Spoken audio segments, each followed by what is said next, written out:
Today on the show, I'm happy to have Scott Bates. He's the CEO of Vummidi Bangaru Jewelers. They're the oldest and largest luxury jewelry brand in southern India, and now they have their first flagship showroom in Texas. So, Scott, how many employees does this company have right now? We're continually growing and adding in that number, so it's a moving target. But I dare say we have over 1,000 employees in this company currently. And what's the revenue of the business? Over $50 million is a safe number, yes. And you were telling me this has been around for a while. What year was it founded? The company was founded in 1900. It's 5 generations. You don't hear that too often. So we are on year 124, and we've outlasted the several wars and changes in the economy, and it's been quite an amazing success story. So how did you get involved with this? I am definitely not from India. I've been several times, obviously, in Chennai, where we're headquartered. But it was a recruiting opportunity. I was chased down. I think there was just a very large number of candidates, and I was blessed to be selected after several meetings, trips to Chennai, and they saw an opportunity to mix cultures, if you will, between the United States and India. And my background in jewelry and diamonds was something that was appealing, as well as my marketing and managing. So the transfer of the culture there and selling jewelry there to now being in the U.S., how did that transition go? It's very unique in that a lot of Indian migration has taken place over the last several years. And we're starting to see a lot of actually children being born within the United States or coming at a very early age. So it's a very young demographic, and for all intents and purposes, they are United States. They're American, and so their approach is different from retail to their interests, their fashion, everything you can think of. So it was important to integrate the culture and kind of meld it with the U.S. culture. So it's become a real interesting. I've had to learn a lot about the Indian culture myself, obviously, not being Indian and not coming from India. And it's just been an amazing journey. Were you always in the jewelry field? No, this is a very interesting story. I'll take you back a couple positions in life that may have adapted or created the opportunity for me to then end up where I am. I used to be in the mortgage industry, finance, and had leading mortgage brokerage in Ohio, the Midwest there, about 32 loan officers, and we were cranking and quite honestly living very, very high on the hog. Everything was successful. The money was pouring in. And then obviously we're all well aware of what happened in 2008 when the crash of the banking industry and the economy. And I found myself in a position with the office closed down, nothing on the horizon within that stream of employment. And I found myself just really not sure what the next step was.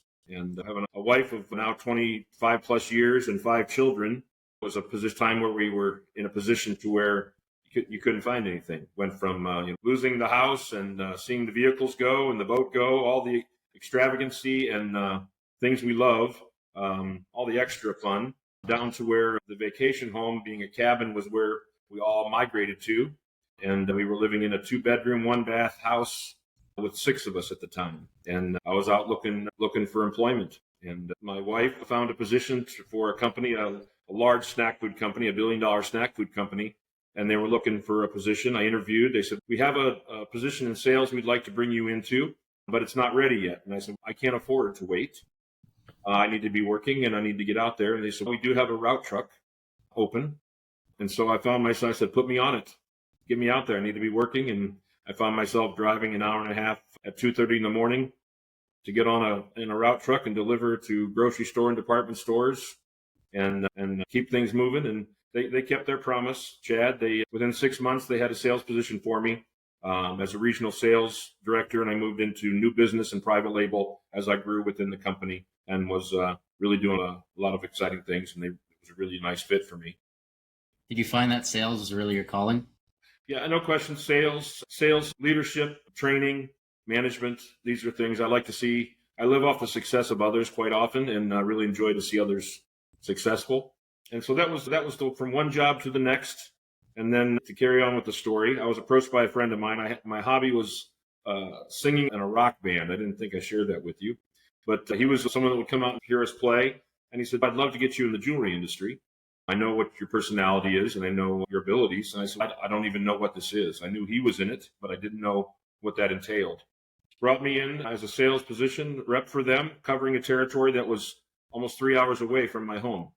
So the sacrifice was I would leave on Tuesday mornings, drive to my territory, be 3 nights away from home, working 4 to 5 days, and then driving back. And that was my position as a sales rep for a highly known brand out of New York City. And I worked in there and then moved up into a position of a regional sales director for that company and oversaw about 22 states, $20 million in revenue or so, and about 8 sales reps. And that was my introduction, if you will, to the jewelry industry, having to learn all the product, all the terminology, all the things that came along with the position. But at an older age, I was finding myself here trying to recreate and all those challenges, but very gratifying, obviously, to still use my sales skills, but to also be in a position to learn something new. I always was looking for something like that. Is there a big diamond on your finger right now you're not showing us? Oh, no diamonds for me. Just some platinum here or there and some things like that. Not too flashy, guy, but we love that, the industry, and I love to see the satisfaction of that for others. So do you guys now plan to expand all over through the U.S. with multiple showrooms? Yes, we sure are. We're looking right now into the Northern California area, Virginia area, different markets, and we'll be opening up locations throughout the U.S. So I'm very excited about this, and we're continuing to expand. Here in Dallas, I've got a wonderful staff of about 24 people, and we are just having a great go of it. Do you find that customers, when it comes to jewelry, the in-person experience versus shopping online? That's a great question. And I've spoken about this because especially with COVID, when we were down, opportunities to buy online, to show jewelry through video meetings and video appointments, if you will, because you weren't seeing each other in the stores.